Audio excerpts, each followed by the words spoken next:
Hello. It's Sunday, the 23rd of February. It's coming to the end of the day. I just got home after a very harrowing, shocking, and unbelievable event that happened to me here in Accra today. I was driving at a place called the Atomic Junction. It's a very slow roundabout traffic. You inch a little bit, you crawl, you find your way out of the roundabout. I was in the roundabout when basically I got somebody I didn't know to have anything to do with the police or the security agencies pull a gun on me. He first challenged me for having a phone whilst in that crawling traffic.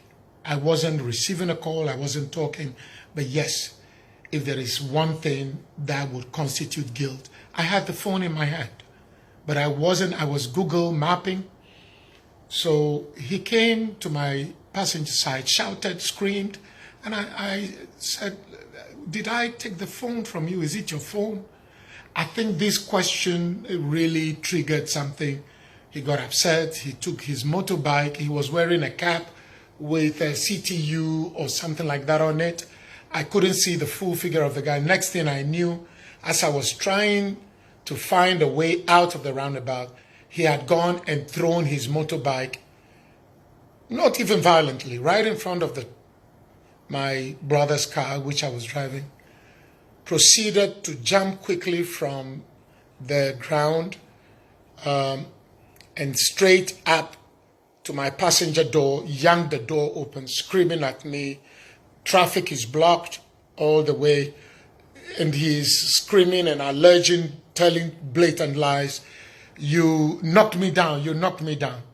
There was no way in Atomic Junction roundabout at that time with the traffic that anybody could be knocked down. That's number one. Number two, the motorbike was in perfect shape. The man himself who is claiming he was knocked down, no injuries, no call for attention. He was rather out at my side shouting and screaming, you have to come with me to Legon police station. Now, I went to the University of Ghana, Legon. I worked in the University of Ghana, Legon. I had no fears about Legon police, and I'm thinking, good. Just suddenly, a good Samaritan turned up at my passenger door to say, Chief, in fact, he beckoned me to lower my window. He said, I saw everything. Eventually, I found out his name is Kweku Asante. And so he decided he would come in the car with me to the police station without me asking. And in the car going, I was still in shock, not talking. He said, how could he pull a gun like that? How could he pull a gun like that? We go to Legon police station. This guy is screaming. I don't want to mention his name now because I want to take this up. He's screaming at the police woman officer there, alleging things. I knocked him down. I did this. I did that. Kweku Asante, on his own volition, goes to the police woman to say, I saw everything. This man is telling a lie. He pulled a gun on this man. The aggressive man who is in mufti and just wearing that camouflage police pants now turned against this independent witness and started attacking him. A good Samaritan, I didn't know, I didn't ask, I didn't cajole him to come with me. He now says he was coming out of church. He needed to tell the truth. He's been attacked by this guy who pulled a gun on me. And he could have killed that guy because of me. And that, for me, I felt really bad about that. Long and short of it is, I had to call a lawyer, professor friend of mine. He came. The police, after several minutes, asking me questions instead of querying the guy. Anyway, the whole thing turned 360 degrees, and they are now asking me to forgive this guy, that the guy is begging for forgiveness. The guy came to me, could he take my name and phone number? It won't happen again. Oh, if he had known it was me. Why? Why? And you nearly attacked the Good Samaritan. Right now, I don't want this to be about me. They asked me to forgive him. I'm a Christian. I'm actually coming from church. This is what I wore to church today. To go and worship God and give thanks, not to seek vengeance, violence on anyone.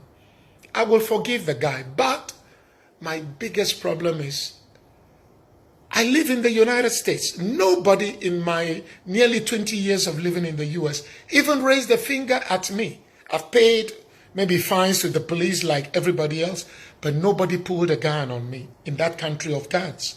Nobody lifted a stick at me. So my biggest challenge, how do we stop this guy from doing this to any brother, any sister, any child, pulling a gun for absolutely no reason? I am not a saint. If I am guilty of something, I will tell you. Why was it now 360 degrees turn around coming to say I should forgive him? That he was apologizing. And the other police officers are asking me, he wants to shake your hand, shake his hand. Now he has my number, he's giving me his number, and he's apologizing. But how do we make sure this doesn't happen to anybody else? That is my question. If I take this up, it wouldn't be for me. It would be because I want to stop anybody with a gun in Ghana, legally or illegally, raising their gun at any time, at anybody, over any alleged, perceived, concocted infraction. This cannot go on. This is not the Ghana I think we deserve. I will take this up.